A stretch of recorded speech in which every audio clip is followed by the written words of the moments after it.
worship coordinator today for our speaker, Eric Bannon. More about him in just a minute, but I'd like to begin with our chalice lighting from the UUA Leadership Council. These words: with humility and courage born of our history, we are called as Unitarian Universalists to build the beloved community where all souls are welcome as blessings and the human family lives whole and reconciled. With this vision in our hearts and minds, we light our chalice.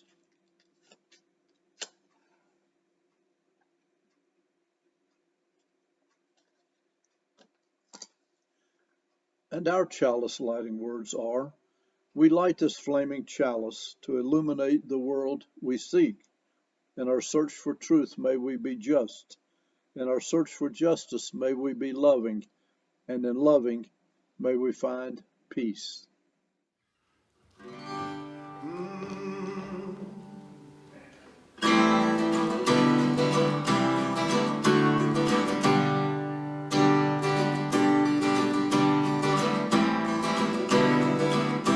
Whoever you are, whomever you love, however you came to be in this community, you are welcome here. You are welcome here.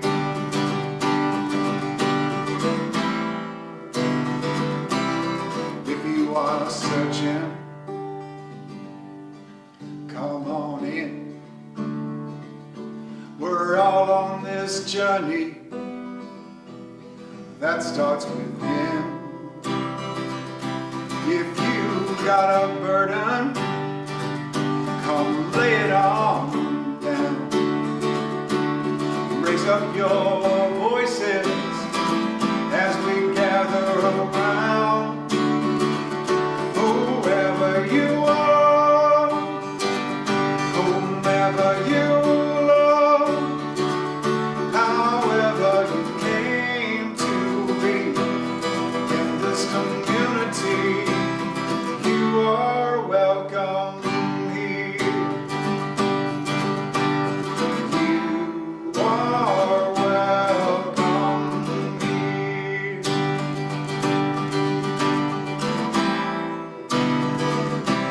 If you are joyful or you're concerned, well, come share your story. Our chalice flame burns.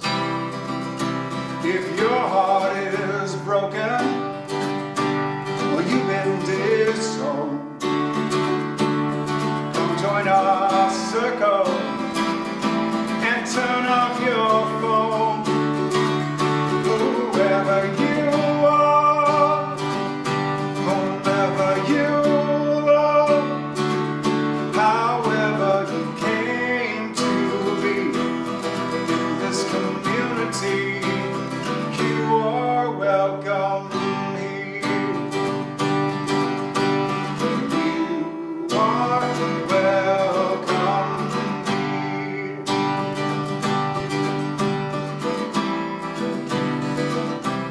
If you are running, you got the right to seek sanctuary, guided by the light. If you hear that calling, come join the fight. Marching for justice, candles lit in the night. Whoever you are, whomever you love, however you came to be in this community, you are welcome here. You are welcome here. It's that last line now. You are welcome here. Okay, last time, big finish. Here we go. You are welcome.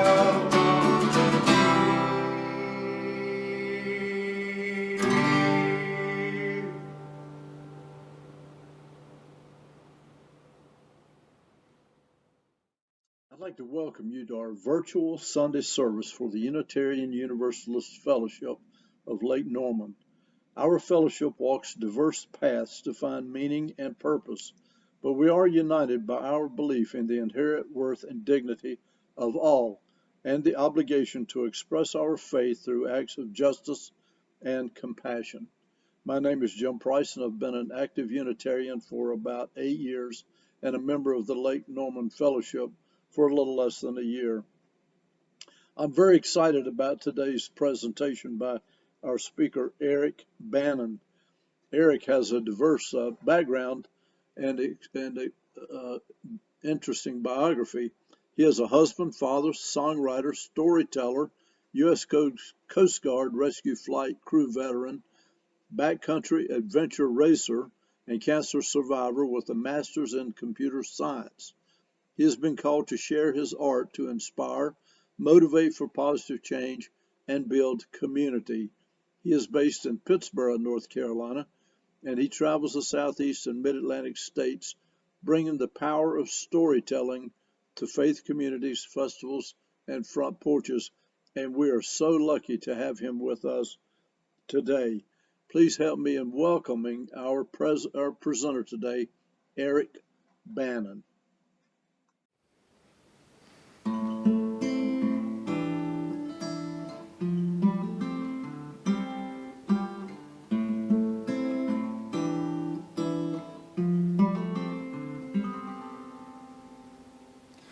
Maria corrects my Spanish when I stop to say hello. I'm the only one that speaks to her. She's invisible. Her worn out uniform is clean. Her hair back in a bun. It's her eyes that tell the story of what she's been through. Invisible.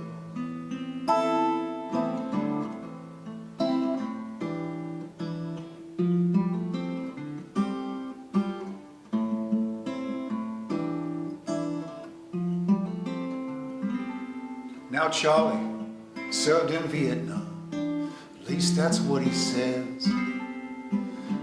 Charlie says a lot of things. He's got beads in his head, heavy winter coat, he trembles in that damp high summer heat. He sways and shakes his paper cup with his eyes down at his feet, invisible. Between the cracks and in the margins, you don't get much daylight. No one sees the shadows when the sun shines.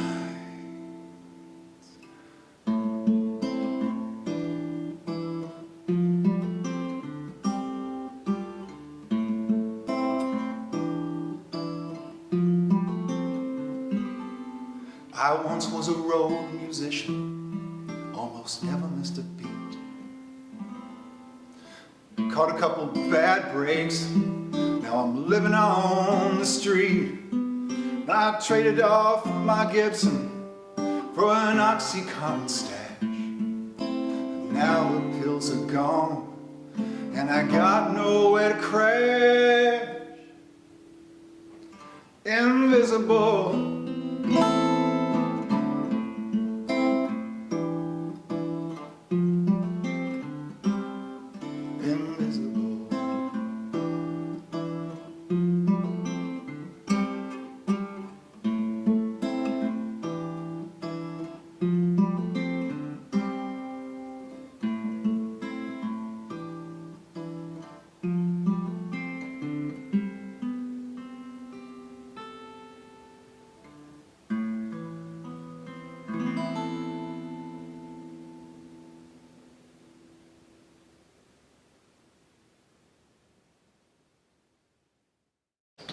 Hi, Eric Bannon here.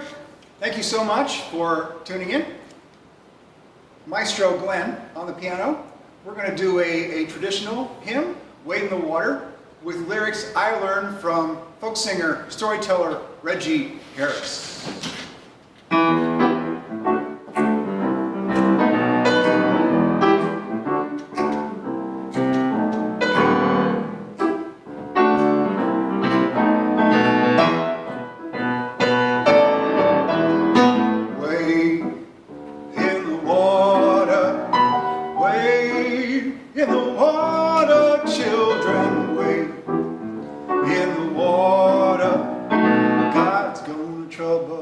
the water. Sing it. Wade in the water. Wade in the water, children. Wade in the water. God's gonna trouble the water. Who's those children dressed in white? Wade in the water. Must be the children of the Israelites. God's gonna trouble the water. Wade in the water. Wade in the water, children. Wade in the water. God's gonna trouble the water. See those children dressed in red. Wade in the water. Must be the children that Moses led. God's gonna trouble the water. Wade in the water. Wade in the water, children. Wade in the water. God's gonna trouble the water. See those children dressed in blue. Wade in the water. They must be the ones that made it through. God's gonna trouble the water. Sing it now. Wade in the water. Wade in the water, children. Wade in the water. God's gonna trouble the water. See those children dressed in black. Wade in the water. They're the ones that's never coming back. God's never trouble the water. Wade in the water. Wade in the water. Wade in the water. God's gonna trouble the water. One more time. Wade. Everybody. In the water. Wade in the water, children. Wade in the water. God's gonna trouble the water.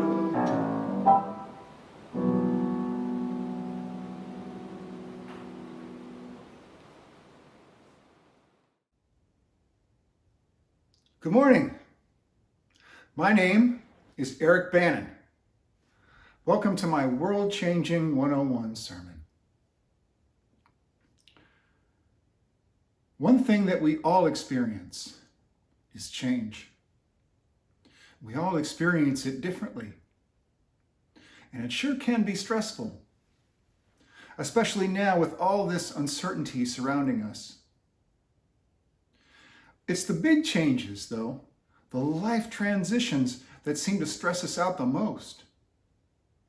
Like a job change or a job loss, that can really be a tough one. Our children are born, and they grow up, and they head off to school, some to kindergarten, middle school, high school, college, and they leave home. And then they come back. Many of us are caring for aging parents. Some of us are aging parents. My father passed away back in 2016. He was 91 years old. He was the last of his generation in my family. That was tough. Now, it's not just that. This is not to mention all the scary stuff that's going on outside the walls of our church and outside the walls of our home. Wars, floods, oppression, strife, hatred, injustice. So many of these things can make us feel powerless. But what I really want to get to today is to talk about the small changes in our lives. The ones that we have some immediate control over that can help us prepare or even create larger change. So let's explore how the things we do every day can contribute to larger social change. Now, I had a big life transition back in 2017. I walked away from a 32-year career in IT. And I'm now a full-time artist and co-caregiver for my 14-year-old son. My wife and I are co-parenting. He'll be in high school next year. Man, change coming my way. Now, there's a lot of small changes that made that larger change in my life happen. Becoming a part of the Unitarian Universalist Church community in Chapel Hill gave my art a home. It helped me see the larger purpose in my gifts. And the simple kindness that the people showed me every Sunday when I went there made me feel like I was a part of something greater. The day-to-day work of being kind. Let me say that again. The day-to-day work of being kind that these people did, it rubbed off on me, and I started being kinder to everyone. And it was the day-to-day work that I did as a writer and a musician, the practice that prepared me to have something to share with the congregation that they would connect with. It's kind of what has brought me here today before you. I once heard a great quote that talent is practice in disguise. You know, as I was practicing this sermon in my bedroom with the door closed, my then 11-year-old son knocked on the door and he said, "Dad, can I make a suggestion?" "Sure, son." He said, "Dad, maybe you could say something about having fun." Fun. What this did was remind me of the importance of self-care. Again, this is some of the day-to-day work we can do to sustain ourselves, to heal ourselves, and prepare us to face the changes that come our way every day. So how can we contribute, how can we take care of ourselves so that we can continue to contribute to the larger good in this world? All right, here's a simple exercise. Ask yourself, what are 3 things that you can do for self-care? You know, it's amazing how a simple thing like a walk in the woods or even a walk around your neighborhood can refresh and energize you. Recreation. I've always loved that word, recreation, recreating ourselves. Let's get recreated. My favorite self-care practice is the short nap. When we rest, we do our best. We prepare to do our best. I also like this little game I play sometimes called Nap Roulette. I lay down, might be for 30 minutes, might be for 2 hours. And I know it's easy to get immobilized by all the bad things that are happening in this world. All the noise on the TV and in the paper and especially on the internet. It can make us feel powerless. But right now, right here, let's hit the pause button on all that noise for just a little while. Now, if you want to live in a world where people take care of each other, and that's what you are doing, that matters. Not only are the people around you benefiting from this, you are modeling this behavior for others to see. You are changing the world for the better. We take care of our children, our life partners, friends. Many of us are involved in the care of aging parents. This matters. This is a movement. This is a movement that I want to be a part of. You know, as I travel around and I play music and I speak everywhere I go, I hear people say that they feel powerless. I have this conversation a lot. And when I keep having the same deep conversation over and over, I feel like the universe is guiding me to do something. Usually that something is to write a song or maybe a sermon. So let's talk about big change. Let's talk about social change. Changing the world, if you will. Now, big change takes a lot of that day-to-day work that we've been talking about. Now, I'm not talking about fixing the world. I'm just talking about making it better. If I was talking about eliminating all of the conflict, strife, and injustice in this world, yeah, some groaning and eye-rolling would definitely be in order.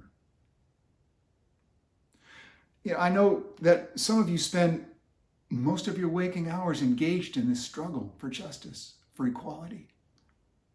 Some of you may feel torn by other commitments that prevent you from doing something that you really have a passion for. Some of you may not know what to do. This question of what is mine to do is always a big one. People talk about callings. You may think you have a calling, but the truth is you have hundreds. How do I figure out the next right thing? Well, we're going to put a bookmark right here. I'm going to get a quick sip of water. We're going to come back to this.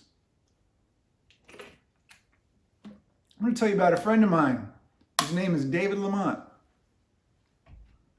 I first met David in 2004 at the Swannanoa Gathering. It's a music camp for folk musicians and artists of all kinds. He was in the midst of a successful career as a performing songwriter. He was traveling the world. He'd played over 1,500 concerts. Excuse me. Along the way, he founded a nonprofit that builds schools and libraries in Guatemala. Now, David had always felt the calling of social justice and peace work. So in 2009, he received the prestigious Rotary World Peace Fellowship. He then walked away from his career and moved to Brisbane, Australia, with his wife and infant son to pursue a master's in international study focusing on peace and conflict resolution. When David first walked away from his career to pursue peace work, the most common response went something like this. Peace work, huh? Good luck with that. Now, as a culture, we have some commonly held beliefs that working to change the world for the better is somehow naive. Just look at the world, the skeptics cry. People have been trying to end war and poverty for centuries, yet the world is still riddled with it. And the lesson drawn from this is often, you can't change the world. Now, David and I have stayed in touch, and when he got back to the States, he worked with the North Carolina Council of Churches, and he served on the Nobel Peace Prize Committee. Now, David is a vegetarian, and one day we were having lunch at the Irregardless Cafe in Raleigh, and over Indian vegan tofu chili, which was actually much better than it sounds, he told me about this book he was going to write called World Changing 101. World Changing 101. Now, David and I agree that we, that's us, that's everybody, are changing the world just by living in it.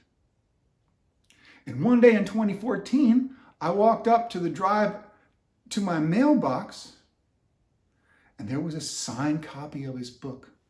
I forgot the book, sorry. I have read this book more than once, his book, World Changing 101. I've read his book more than once. I've taken a highlighter to it in many sections. My song, Stumbling Towards the Light, was inspired by it.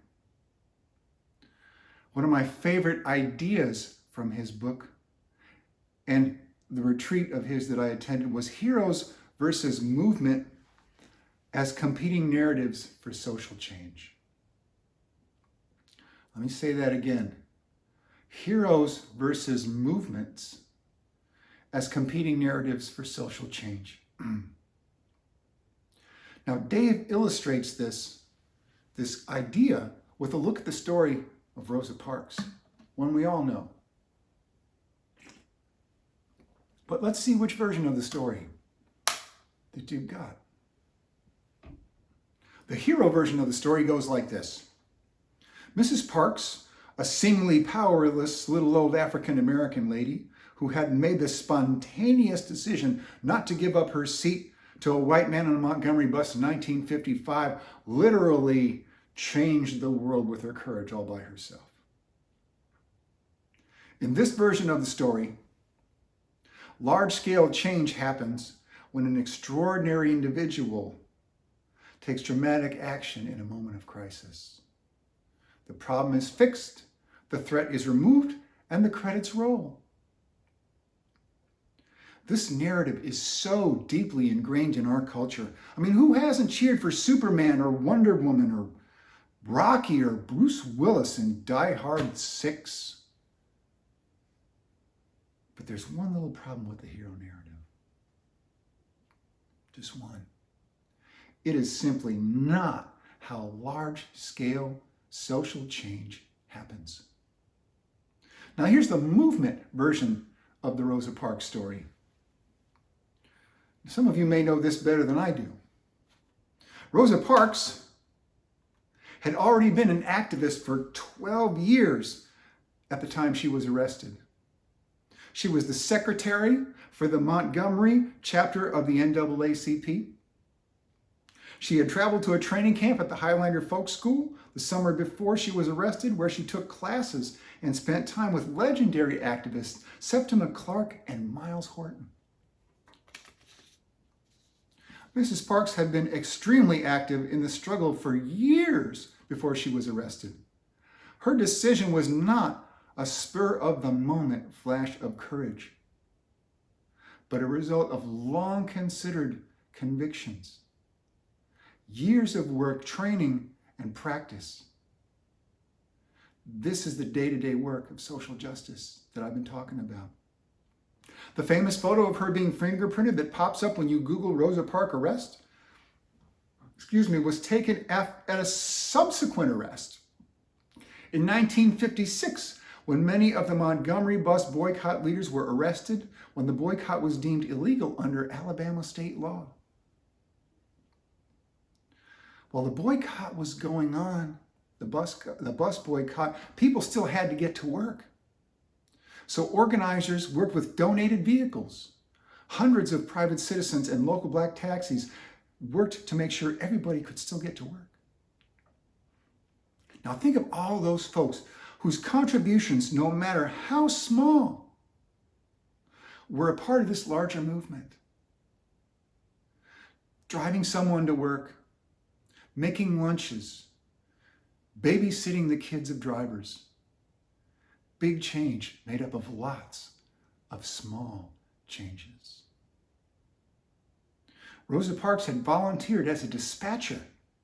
She was working the phones when she was arrested. Rosa Parks, working the phones. She showed up, she brought her joy, and she did the work. Movement narrative says that large-scale social change is brought about by movements. Many people taking small actions that contribute to a larger shift.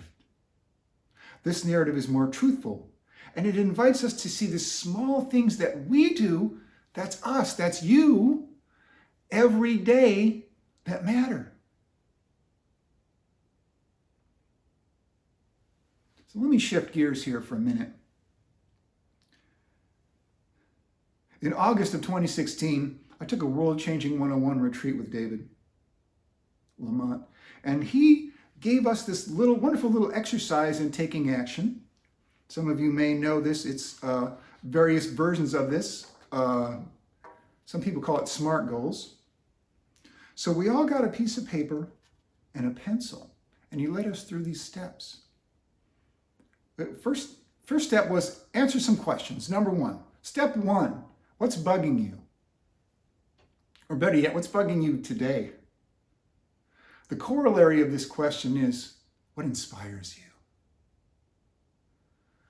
Step two, what do I love doing?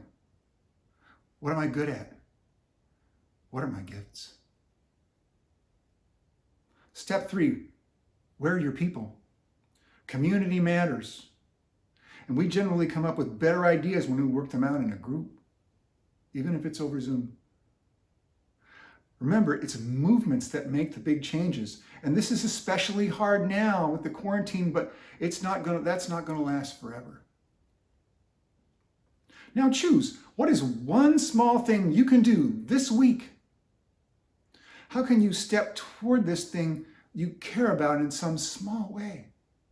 Something manageable, something attainable, something small, and something repeatable. Step 5, now write it down and do it. Now, when we were doing this exercise, we were advised that when we actually did that one small thing, to put that piece of paper on our fridge in celebration, or maybe burn it with a prayer of thanksgiving. Step 6, repeat. Doing that one small thing is a big first step. We went from being passive to being activists. This was very helpful for me. It gave me a framework to consistently work through being overwhelmed and figure out what was the next right thing. As an artist, this is a really big deal. Now, this process was challenging in many ways. I don't mean to make it sound easy. Now, Davis also gave advice for us aspiring activists, and I'm going to quote David here. He says, and I quote, "No one has the authority or the knowledge to tell you what you are or not called to do. These are deeply personal questions.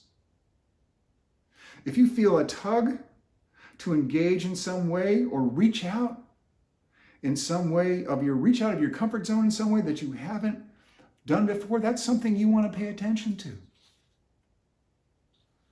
And he goes on to say that what is not yours to do may be almost important as in what is yours to do. To summarize, I came here today to challenge the myth of powerlessness. It is my hope that I've at least made a dent in it. I know how easy it is to get discouraged and overwhelmed by all that's happening in our world. This could lead to feeling immobilized, as if there's nothing you can do. But think about where we are right now. Thinking about being together in community, even if it's over the computer. We are changing the world just by living in it. So, what changes will you make by your day-to-day living? We show up, we bring our joy, we do the work. We bring our sorrows and our burdens as well. We are here for each other when things get tough. We sing, we laugh, we cry. We show up, we bring our joy, we do the work. May you all be inspired to bring what you love to the service of this world. Amen. Thank you. And may this be so.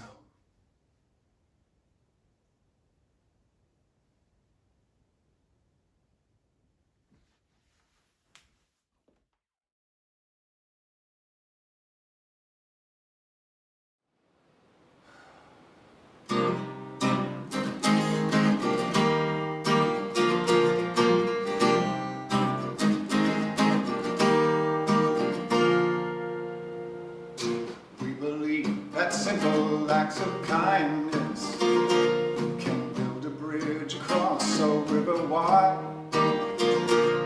Standing out to those who have been blinded to the good that we all have inside. You can see our beacon from afar. It's powered by the passion in our hearts. We are the keepers of the flame, steady light that shines, showing us the way.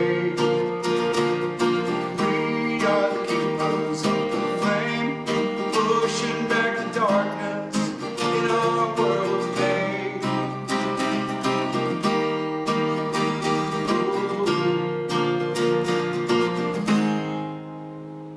Now you can hear the spirit in our voices, rising up together in a choir.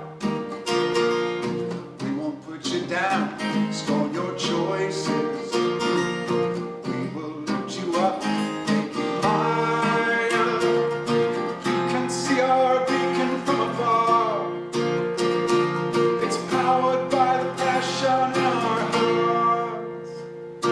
We are the keepers of the flame, steady light that shines, showing us the way.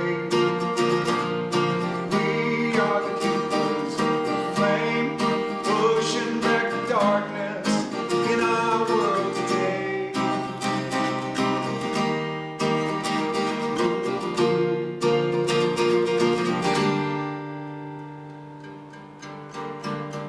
So where do we go?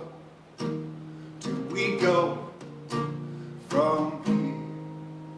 Let love decide, not hate, not fear.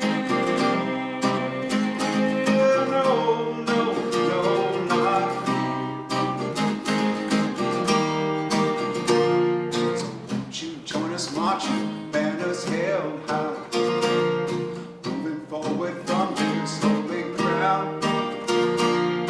Bringing truth to power, won't be denied, won't be stopped, won't be shouted down. You can see our beacon from afar. It's powered by the passion in our hearts. We are the keepers of the flame, steady light that shines, showing us the way. We are the keepers of the flame, pushing back the darkness in our world today. Pushing back the darkness in our world today. Pushing back the darkness in our world today.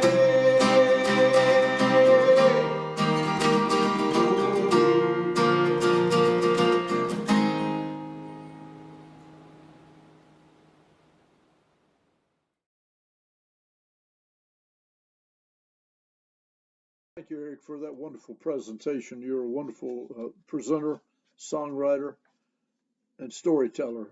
And we look forward to a time when we can have you with us physically. Once again, it's an excellent service. We do have a few announcements. If you were visiting with us for the first time today, the name of our membership chair is listed at the bottom of the screen. We hope you'll reach out to her and learn how you might become more connected with our fellowship. The next week's presentation will be by Laurie Walker. The name of her presentation will be When in Doubt, Stand Still, which sounds interesting and also timely.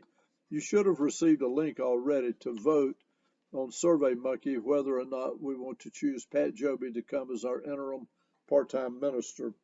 If you did not receive that link, please reach out to Karen Miller, our secretary. Her phone number is 704-836-6043 to get that link. You can vote up until Tuesday at 9 p.m., but please do vote.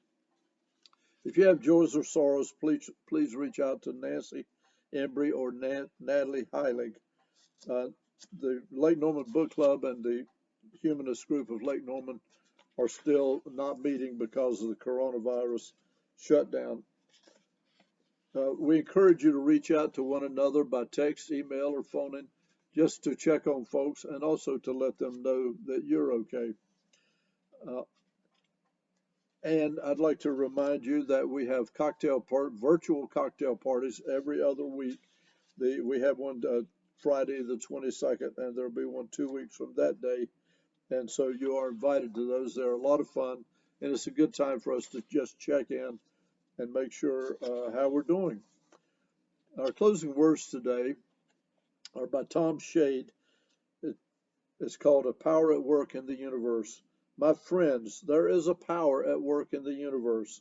It works through human hands, but it was not made by human hands.